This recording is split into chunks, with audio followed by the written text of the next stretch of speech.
actually the house that I lived in junior high and high school. And you can see it's out about 8 miles outside of Florence. It's surrounded by tobacco fields, and that's pretty much all I knew was farming growing up. And so the idea of having a career in chemistry was something that was kind of foreign to me, but I found out in junior high school, now I'm at a middle school, and Mullins High School, that I really liked chemistry, and I really liked physics and math. So I actually had a teacher at my high school, Mr. Dinkler, who had a pretty large impact on my life, because he kind of told me that I could be good at chemistry and I could go out and potentially have a career with it. So what you do is very, very important. I'll give you one at work. Give you the other one.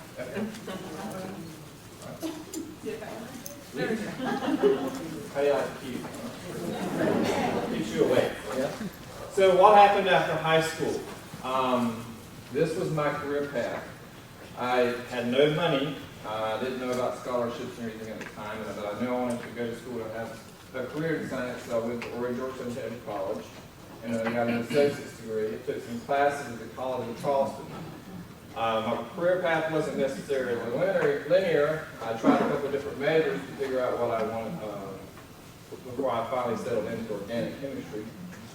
Actually, at the College of Charleston, I took a lifeguarding class to get a job because I didn't want to be in the tobacco fields in the summer, right? So it seemed like a very good idea. I taught myself how to swim and I became a lifeguard. And so I actually moved back to Georgetown College, got my associate's degree, and started working for the city of Myrtle Beach. So I was a lifeguard for the city of Myrtle Beach, and then I became a lifeguard instructor, a CPR first aid instructor, and I actually coached swimming for the Myrtle Beach swim team, so you're probably familiar with the Olympics and Michael Phelps, that's year-round swimming. Michael's coach, Bob, is actually from Columbia. So, yeah, he grew up with a friend of mine, they worked on the same swim team in Columbia. So anyway, while I was doing that, I had a summer internship at AVX Corporation. You remember AVX. They make capacitors and electronic components. So I had a summer internship in environmental engineering. And after I left my coaching career to start my science career, I went to work at Westvaco in Charleston, which is on the edge of the North Charleston, between North Charleston and Daniel Island on the Mark Clark Expressway. It's a big smelly plant. That was like money, right? But they're no longer called Westvaco anymore. I think they're Rock 10 now, right? But I think they bought this site out here just across from the road. So anyway, while I was at Westvaco, I found that I worked at a variety of different projects, a lot of different scientists, and developed a passion for organic chemistry, which I never thought I would, but I did because I found out that they sure do know a lot of things about everything. So I wanted to learn the things that the knowledge that they had. I wanted to test that for myself. So I went to graduate school at the University of South Carolina with Dr. Ken Shimizu. I got my PhD dissertation in synthetic molecular receptors, which are molecules that can sense other molecules. So when I graduated, I was supposed to graduate in 2008, but the economy, remember how bad the economy was? I mean, how are you going to get a career? I spent all this time going to school and getting a PhD, and graduating is the worst time to get a job in the So what are you going to do? Luckily, they asked me to teach at USC. I had a class of 300 students, Monday, Wednesday, Friday, 8 a.m. class. Let me tell you that. I'm going to say that again. I had a class Monday, Wednesday, Friday, 8 a.m., 300 students, all freshmen pretty much. You can imagine how great that is. Yeah. So I learned to try to be engaging, try to make it interesting and simplifying and making these very, very hard concepts and presenting it in such a way that they could understand at 8 a.m. in the morning somehow. It takes a lot of work to distill complicated things down into things that make sense. So, but you take the time to do that, and that's why you're a good teacher. So after I was teaching, I got a postdoc at Sandia National Labs, which is the National Nuclear Security Administration site on the Air Force Base in the middle of New Mexico. So all I've known is this area in South Carolina, and then I moved out to New Mexico to do a postdoc in the Organic Material Science Department, which is the applied aspect of research. So In universities, you do basic research, and then you go out and you do a national lab. You're doing more. You're actually making devices, working with engineers and things like that. I wanted to return home. My original goal when I started returning organic chemistry was to work at Roche. So about a year and a half, it finally happened. After years of applying, having everything be lined up, I found a position that was available in the material manufacturing science and technology department. So I'm actually an organic chemist there, and in the last year and a half, and of course now you're probably familiar with, they're going to be exiting Florence. But that's going to take some time, and because the medicines that they make now, they're obligated to make it for years to come, it'll be quite some time. So, just to do a little bit deeper dive on what my path after high school. I worked again at AVX. They make electronic components. At the time, they were making capacitors. You know what a capacitor is? Okay, a capacitor is like a flash on the camera. It a large voltage at one time and makes a flash. At one time, AVX had a head up on the rest of the capacitor market because they could actually make these layered capacitors. They could use solvent to make a capacitor and put more layers in the same amount of space as a water-based method, and so they could hold more charge. So I actually went in and worked on inventorying their entire site and all the organic solvents they use, and getting something called an EPA Title V environmental permit to do their mass balance and measure how much NOx, box, and salts come out of their facility. Westvaco, who knows what Westvaco is? Me Westvaco. Have you ever heard of it? Mead Trapper Keeper? Mead paper? Yeah, that's what they make. They also do packaging for food and things like that. So they had something called a Specialty Chemicals Business Unit, where they did emerging technologies, and I was a research analyst in their department, and I actually ran instruments. I ran FTIR, okay? I ran gas chromatography instruments, things that people in the center needed to use to monitor their experiments that they were doing in the lab. So we would actually run those and give them the results. It was a very operator type job, which I was glad to have. I also did something called ceramic membrane ultrafiltration. You ever heard of ceramic membranes? Anybody? Okay. Ceramic membranes are basically this long tube. It's like a honeycomb that's coated with silicon. And basically you can run waste streams through this tube, and you can take out things that are bad for the plant. So let's say you're at a paper plant and you want to remove something. You can only have so many pounds of the oil going into the river. You can remove it using this type of technology. Okay? Also, I worked on carbon honeycombs, which is also an extruded carbon. In your car, you have a charcoal canister, so when it gets hot during the day, all that gas, it volatilizes, right? Where does it go? There's a charcoal canister in here, and it absorbs all of those hydrocarbons, okay? Well, California Air Resources Board basically drives all the auto emission controls in this country, and they passed a law that said that you have to lower emissions on automobiles, and these canisters aren't cutting it because some things are making it past here and there's leaking and going into the environment. So basically this put a lot of pressure on the people who make the carbon to come up with new technology. So obviously you were just opening a canister and draining the carbon in. The next step is to basically make it more, and you're only saturating on the bottom, excuse me, so the hydrocarbons come up and saturate on the bottom, and you don't realize your full capacity of your canister. You make it more throughput, and you extrude it with ceramic and a binder, and you put that in the same spot, and now you're actually reducing emissions. I think it's 5 or 6 times better than it was before. Huge impact on the energy savings in this country. Okay, so then I went to graduate school. Some pretty colors, right? Cartoons are good, especially when you're talking about complicated things like molecules. So this is my basic interest in graduate school. Was organic chemistry, studied compounds containing carbon. And if you're teaching high school chemistry, I think it's the second to last chapter in your book, you'll talk about organic chemistry, maybe. But organic chemistry is actually pretty interesting because you can make all kinds of different molecules and all kinds of different polymers and materials and things like that. I was specifically interested in making new molecules that could detect other things, okay?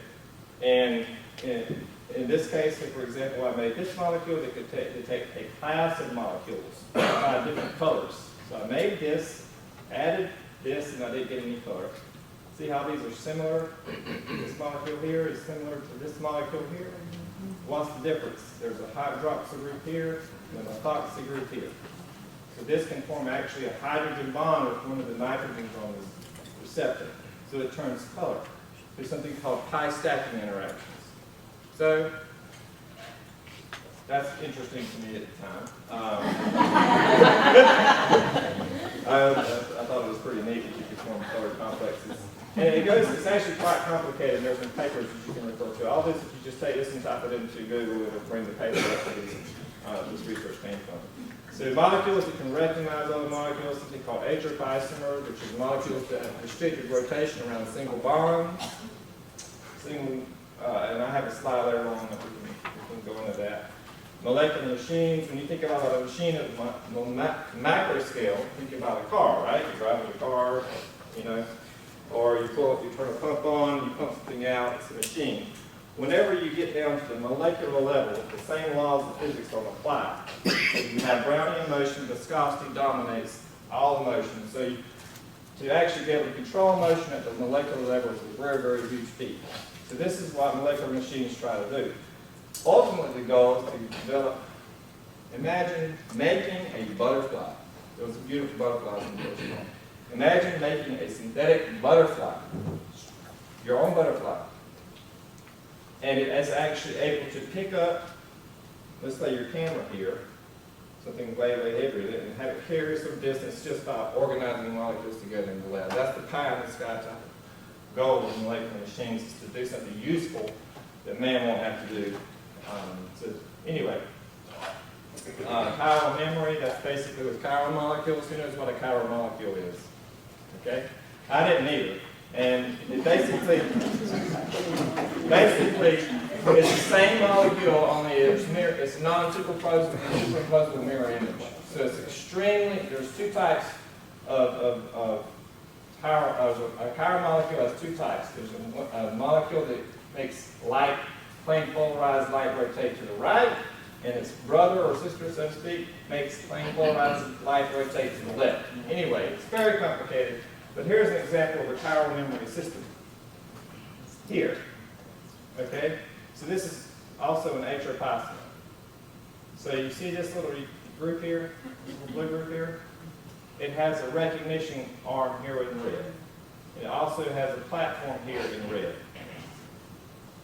When you add a guest to this racemic mixture, which means the brother and the sister, so to speak, you actually induce something called a dynamic kinetic resolution, and so you actually introduce chirality into this system that did not exist before.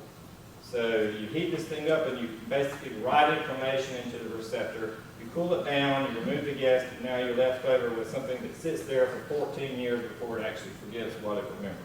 So that was kind of neat, making chiral memory molecules.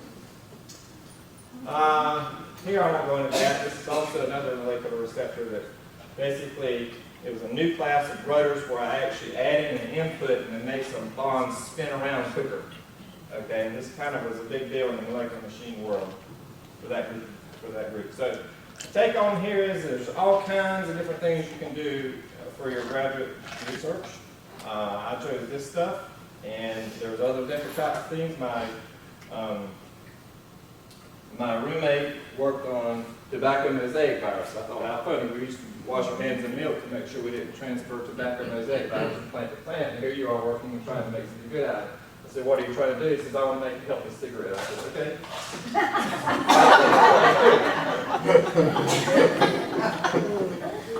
So perhaps that's a little bit more interesting than these molecules here, right? But anyway, you do this, you go into your lab, and you synthesize these things, and you learn all the tricks of the trade of being a chemist. While you're doing this, at USC, you do some teaching. So you go out and you teach organic chemistry. You go out and you actually do some mentoring for undergraduate students. You go out and you actually go into middle schools and you do one-day chemistry shows where you're talking about all the great things that a scientist would do to get the students excited about what kind of laws or rules govern the world, essentially. So we also have, there was an outreach at USC where you could get high schools to come in on buses, and you would do one-day chemistry experiments where the kids would get a feel for the high school, for what it's like at college level to do research. So I think these are definitely things to be taken advantage of, and I was curious about what's going on here for the outreach. When someone approached me about going out to a school to be a speaker, I would love to do that, because whenever I was in school, I didn't know what was out there. And now I do, and I can help tell you, your students, if they are so interested. Here's a little bit more information about my molecule. You do, as organic chemists, you do reactions in the lab. These have names. And then you do purifications, and you do thin layer chromatography, stuff like that. And you basically make these things very, very pure. So I make this pure compound, I throw this at it, it turns color. All these different colors correspond to different amount of interactions that you have with my receptor that I make. Are y'all following me here pretty good? Okay. So now it gets a little bit better, right? So now I go to the National Labs, and I'm like, okay, I made these molecules. What am I going to do with these molecules? You know, I understand how to make them. I understand the reactions. I understand how to present and go out and teach these types of things. I want to do something applied. So what if I told you that people are working on a real Harry Potter cloak? Yeah. There's actually an episode on, I don't know if you ever watched the show Castle. Yes. There was an episode about something called metamaterials on Castle. Maybe you can look it up on YouTube. But they're actually trying to do that and make things invisible. And in order to do that, to make things invisible, it's quite complicated. There's a lot of physics involved, but you need to be able to build things. You need to be able to build things on top of things so that whenever all the radiation comes in, it can bend all the radiation around it. So you have to have, in my case, we needed a polymer that wouldn't absorb radiation. Okay? So specifically, we were looking at long wavelength infrared, which is 8 to 12 microns. Now, do you know what the visible spectrum is? Okay, so just a little bit longer than that.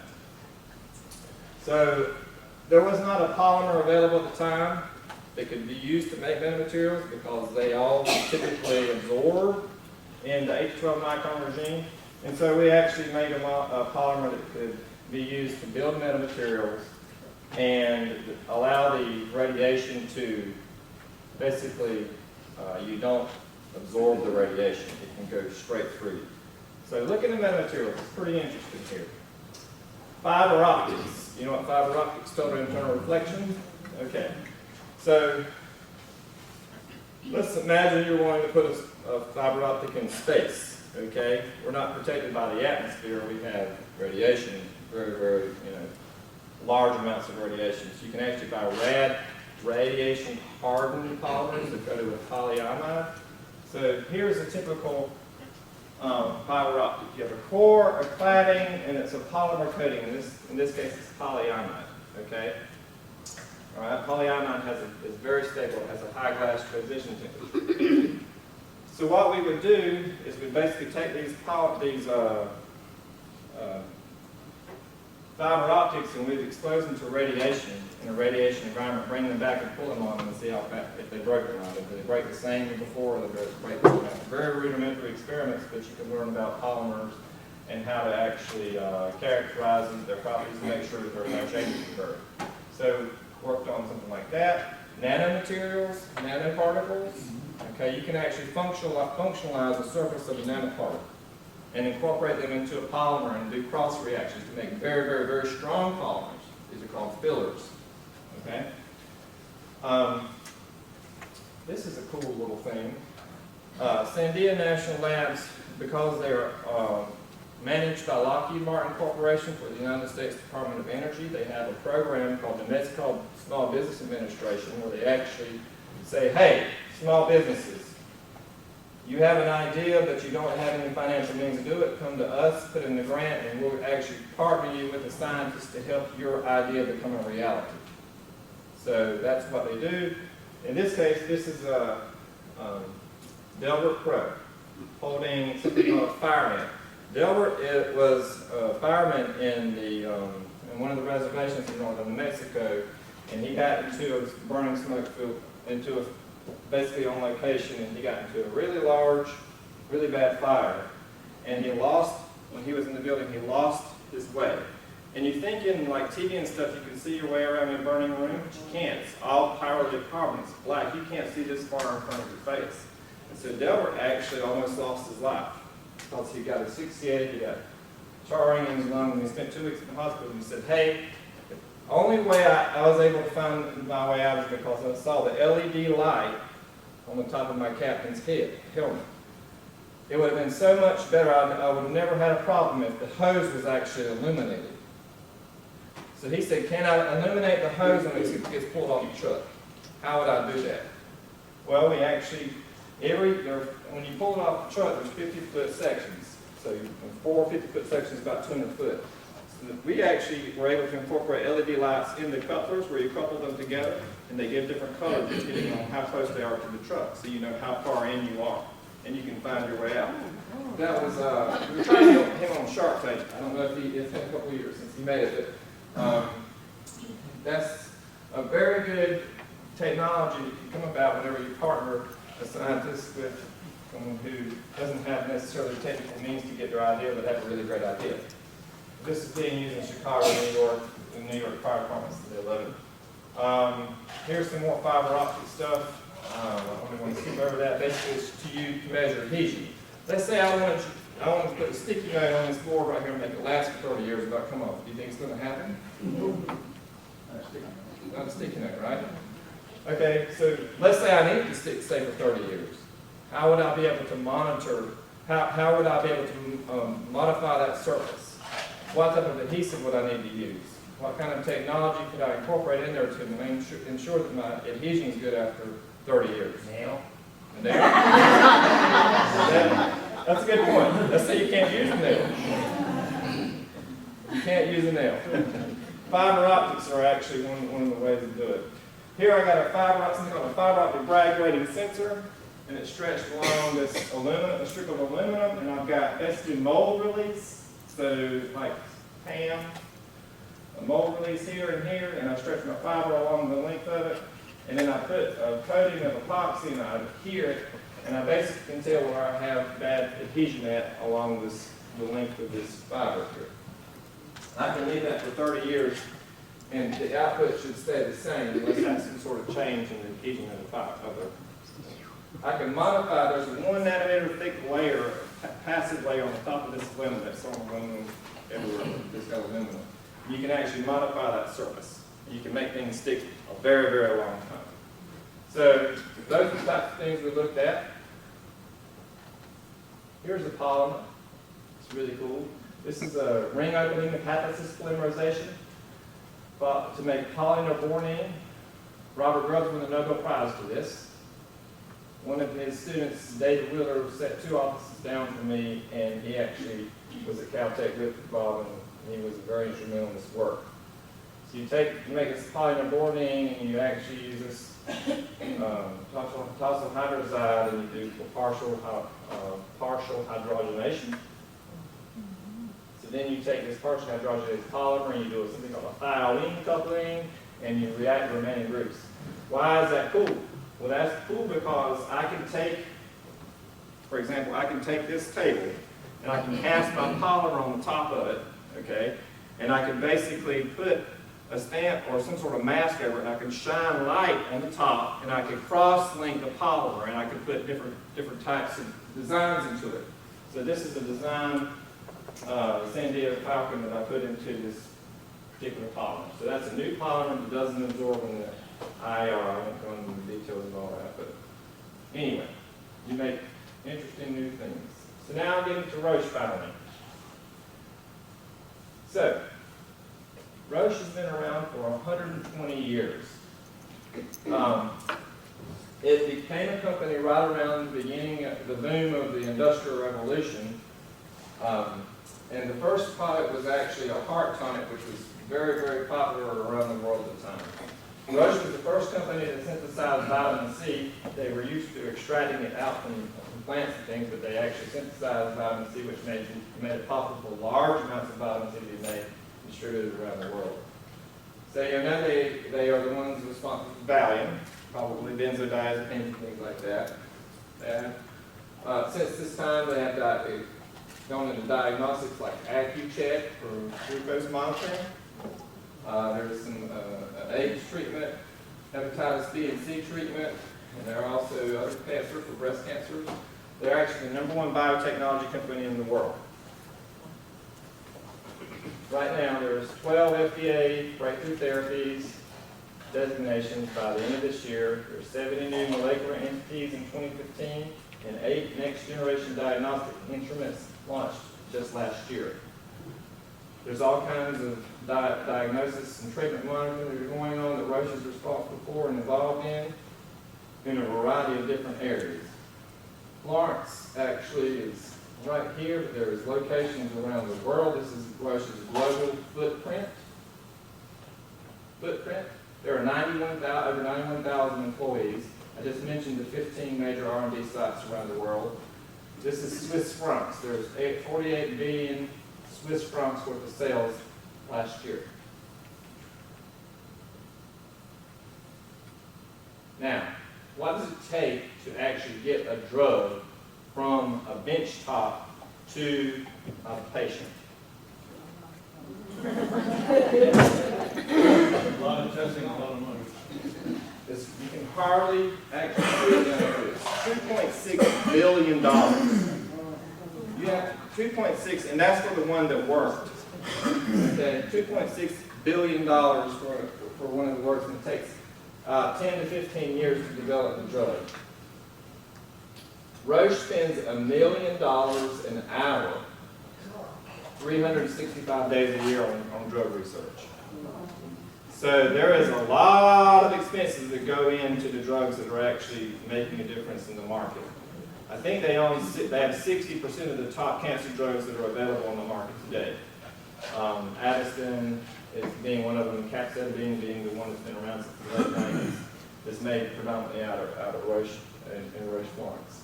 Here's the amount of hours of work that goes into one little drug, the amount of research, and the people that are involved. This is just a snapshot. Here are the different processes. I know we're getting on time. I know we're going on time, but okay. Here are the different people that are positions that are available, like out at Roche.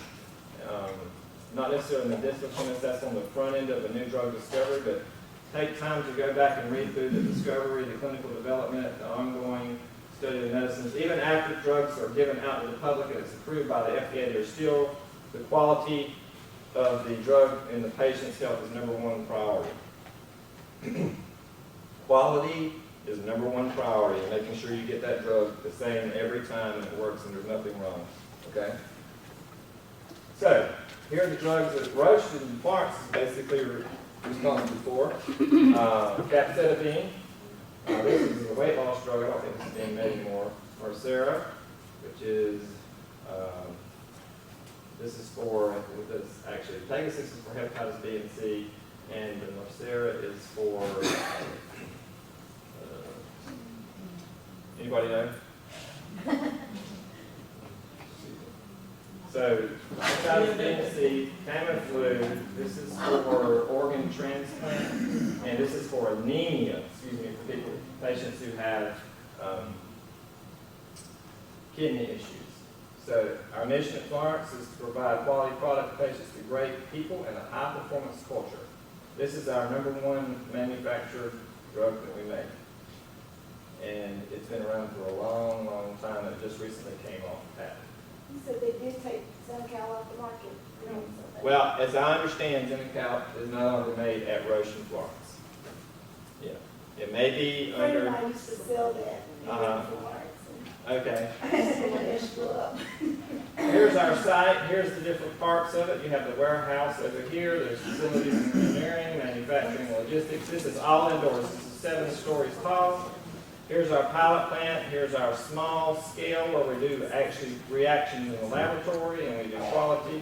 And our administration and all of our leadership is in this building here. It's a very beautiful campus. The most really cool aspect about it is this is all indoors. You can have a career basically in any aspect. So it's not just being an organic chemist. There's logistics. There's other things like that. There's business process excellence, all kinds of things. Here's what it looks like in my area, what I do, manufacturing science and technology. This is just basically a general lab you would see. This is a big, huge walk-in hood. It has several reactors in it. Here's one, here's another, here's another, here's another. So I do things on a small scale before they go big scale in the lab, in the plant. Also have another hood here, so lots of space. Here's a little reaction setup. Here's a precursor for capecitabine, which is methylfuranoside.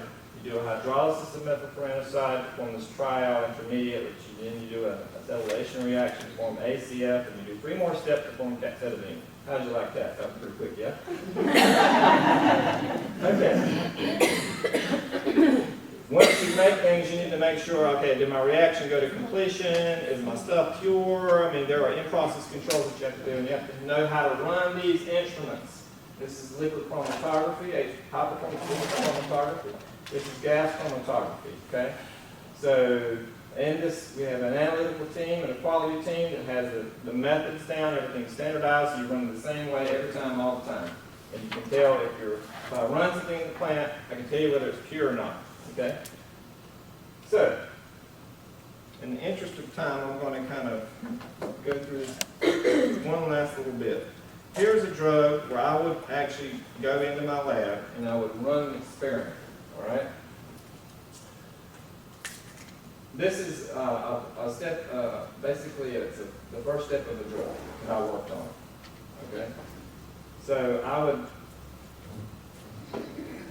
I was thinking about a way of something about how does an organic chemist, what can you tell your students, how does an organic chemist at a pharmaceutical company, how do they think, what do they do? You know, I don't have a clue about what they do, but here's something, an exercise you might want to think about doing. So here's a step of making a drug, okay, the first step, all right? I know I have a molecule here and a molecule here, and these are different, right? This has an amine group, this one has an oxygen group. And there's some stuff up here. This is acid, there's some sodium nitrite, there's some sodium hydroxide, butanol, and acetone. And these are different steps. So what does this mean? Obviously I'm doing some sort of reaction, right? I can look at those reagents and tell you, just by looking at it, what reaction that is without even having to open the book because I'm familiar with the chemistry, right? So anyway, if I look at these reactions, I know it's a diaphysation reaction and subsequent hydrolysis reaction to form this step here. Here's the chemistry involved. You take this starting molecule, you put it in water, you add some acid, then you add some nitrate. Okay? This forms something called a nitroso ion. You heat it up, cool it down, you go check it and see if it's converted all the way, and then you actually, when I say go check it and see if it's converted all the way, what do? You go to the analytical lab. Remember the lab I just showed you? I take a little sample, walk down and say, hey, is my reaction done? Okay. Usually I hope it is. So I also know from the mass balance that I have some nitrogen gas coming off, and my byproduct is acid, so I'm going to have to neutralize there in the end with some sort of base. Here's the balanced equation. I know y'all talked about that in classes of chemistry. Right? And we have these byproducts here.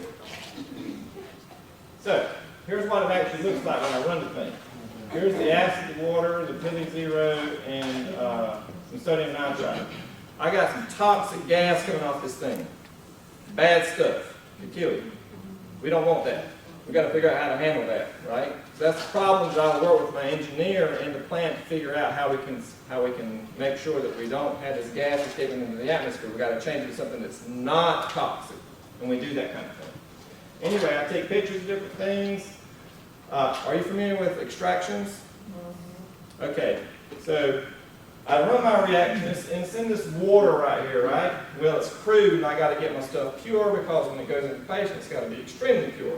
So I go through a process of extractions and I add basically the butanol in there and it pulls all of my product out of the aqueous into the organic. I do that 3 times. Okay? And then I basically distill it down and I get all of that butanol off just about. And then I crystallize, I cool it down. And then I filter that and I rinse it. And now I've got pure product. That's quite a little bit of money in that reactor there. But that's how it works in the lab. You do a lot of work to make sure you know what you're doing before you actually run it in the plant. This is when I worked on this step in 4 months, I did 28 reactions and they had 47 subcomponents, including everything like holding points. Let's say you got to leave on a Friday, right? Because you're closed on Saturday and Sunday. Is it okay if I leave my reaction right here and come back to it on Monday and not have a problem? Is my batch still going to be okay? All right, so we actually do that ahead of time to say you can do that or you can't do that. You can't leave that there or you're going to have a problem when you come back on Monday. We do those kinds of things.